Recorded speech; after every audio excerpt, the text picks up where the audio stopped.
ഇതുപോലൊരൊറ്റ നേന്ത്രപ്പഴം ഉണ്ടെങ്കിൽ കറിയൊന്നും ഇല്ലാതെ തന്നെ നല്ല ടേസ്റ്റിൽ കഴിക്കാവുന്ന എളുപ്പത്തിൽ ഉണ്ടാക്കാൻ പറ്റിയ നല്ല ഹെൽത്തി ആയിട്ടുള്ള ഒരു ബ്രേക്ക്ഫാസ്റ്റ് റെഡിയാക്കി എടുക്കാം. അപ്പോൾ ആദ്യം തന്നെ ഞാൻ നന്നായിട്ട് പഴുത്തിട്ടുള്ള ഒരു നേന്ത്രപ്പഴം തൊലി കളഞ്ഞെടുത്തിട്ട് ഇതുപോലെ ചെറുതായിട്ടൊന്ന് കട്ട് ചെയ്തെടുക്കുന്നുണ്ട്. ഈ ഒരു വലുപ്പത്തിൽ തന്നെ കട്ട് ചെയ്തെടുക്കാം കേട്ടോ, ഒരുപാട് വലുപ്പത്തിലാവരുത്. എന്നിട്ട് ഒരു പാൻ സ്റ്റൗവിൽ വെച്ച് കൊടുത്തിട്ട് അതിലേക്ക് ഒരു ടീസ്പൂൺ നെയ്യ് ഒഴിച്ചു കൊടുത്തിട്ട് നമ്മൾ ഈ കട്ട് ചെയ്ത് വെച്ചിട്ടുള്ള പഴം ഇതിലേക്ക് ചേർത്ത് കൊടുക്കാം. പിന്നെ ഇതിലേക്കൊരു അരക്കപ്പ് തേങ്ങ ചിരവിയതും ചേർത്ത് കൊടുക്കുന്നുണ്ട്.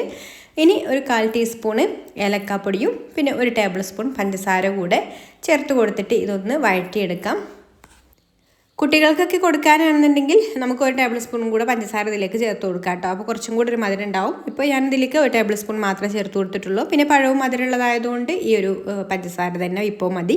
ഇനി നന്നായിട്ടൊന്നങ്ങ് കൊടുക്കുക കേട്ടോ. ഈ ഒരു രീതിക്ക് ഒന്നങ്ങ് വഴറ്റിയെടുത്താൽ മതി. ഒരുപാടങ്ങ് കുറേ നേരം ഇട്ടിട്ട് തേങ്ങയൊന്നും മുരിഞ്ഞു പോവേണ്ട. ഈ ഒരു രീതിക്ക് ഒന്നങ്ങ് വഴറ്റിയെടുത്താൽ ഇനി നമുക്ക് ഫ്ലെയിം ഓഫ് ആക്കാം. ഇനി ഇതാ ഞാൻ പുട്ടുപൊടി എടുത്തിട്ടുണ്ട് കേട്ടോ. പുട്ടുപൊടി ഒരു ബൗളിലേക്ക് ഇട്ട് കൊടുക്കാം. എത്രത്തോളമാണോ നമുക്ക് ആവശ്യമുള്ളത് അതിനനുസരിച്ചിട്ട് എടുക്കാം. ഇതിലേക്ക് പാകത്തിനുള്ള ഉപ്പിട്ട് കൊടുക്കാം. പിന്നെ ആവശ്യത്തിന് വെള്ളം ഒഴിച്ചു കൊടുത്തിട്ട് നന്നായിട്ടൊന്ന് മിക്സ് ചെയ്ത് കൊടുക്കാം. നമ്മൾ സാധാരണ പുട്ടിനൊക്കെ പൊടി നനച്ചെടുക്കുന്ന ആ ഒരു രീതിയിൽ തന്നെ ഒന്ന് മിക്സ് ചെയ്ത് കൊടുത്താൽ മതി. നമ്മൾ പുട്ടിനൊക്കെ പൊടി നനച്ചെടുത്ത് കഴിഞ്ഞാൽ ഇതുപോലെ പിടിച്ച് കഴിഞ്ഞാൽ ഉരുളയായിട്ട് വരുന്ന ആ ഉരുള ഒന്നങ്ങ് പൊടിച്ചെടുക്കുന്ന സമയത്ത് പൊടിയും വേണം കേട്ടോ. ആ ഒരു രീതിയിലാണ് നമുക്ക് പുട്ടിന് നനച്ചെടുക്കേണ്ടത്. ആ ഒരു രീതിയിൽ തന്നെ ഒന്നങ്ങ് നനച്ചെടുക്കുക. ഇനി ഇതൊരു 5 മിനിറ്റ് വെക്കുക കേട്ടോ, ഈ ഒരു പൊടി ഒന്ന് കുതിരാൻ വേണ്ടിയിട്ട്. അതിനുശേഷം നമ്മളിതാ പുട്ടുകുറ്റി എടുത്തിട്ട് അതിലേക്ക് ആദ്യം ഈ ഒരു പഴത്തിൻ്റെ മിക്സ് ഇട്ട് കൊടുക്കാം. പിന്നെ നമ്മൾ എടുത്തിട്ടുള്ള പുട്ടുപൊടി ഉണ്ടല്ലോ, നനച്ചെടുത്തിട്ടുള്ള പുട്ടുപൊടി, അത് ഇട്ട് കൊടുക്കാം. വീണ്ടും ലെയറിൽ നമ്മൾ ഇതുപോലെ പഴത്തിൻ്റെ മിക്സ് ഇട്ട് കൊടുക്കുക. വീണ്ടും പുട്ടുപൊടി ഇട്ട് കൊടുക്കുക. അങ്ങനെ മുഴുവനായിട്ട് ഇട്ട് കൊടുത്തതിന് ശേഷം നമുക്കിത് ആ പുട്ടുകുറ്റിയിൽ വെച്ചിട്ട് ആവിയിൽ വേവിച്ചെടുക്കാം.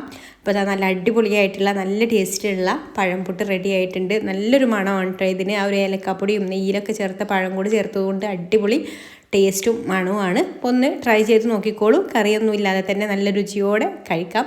ഇഷ്ടമായിട്ടുണ്ടെങ്കിൽ ലൈക്ക് ചെയ്യാനും ഷെയർ ചെയ്യാനും ചാനലൊന്ന് സബ്സ്ക്രൈബ് ചെയ്യാനും ഫേസ്ബുക്കിലാണ് കാണുന്നതെന്നുണ്ടെങ്കിൽ പേജ് ഒന്ന് ഫോളോ ചെയ്ത് സപ്പോർട്ട് ചെയ്യാനും കൂടി മറക്കല്ലേ. അപ്പോൾ ഇനി മറ്റൊരു നല്ല റെസിപ്പിയുമായിട്ട് അടുത്ത വീഡിയോയിൽ കാണാം. താങ്ക്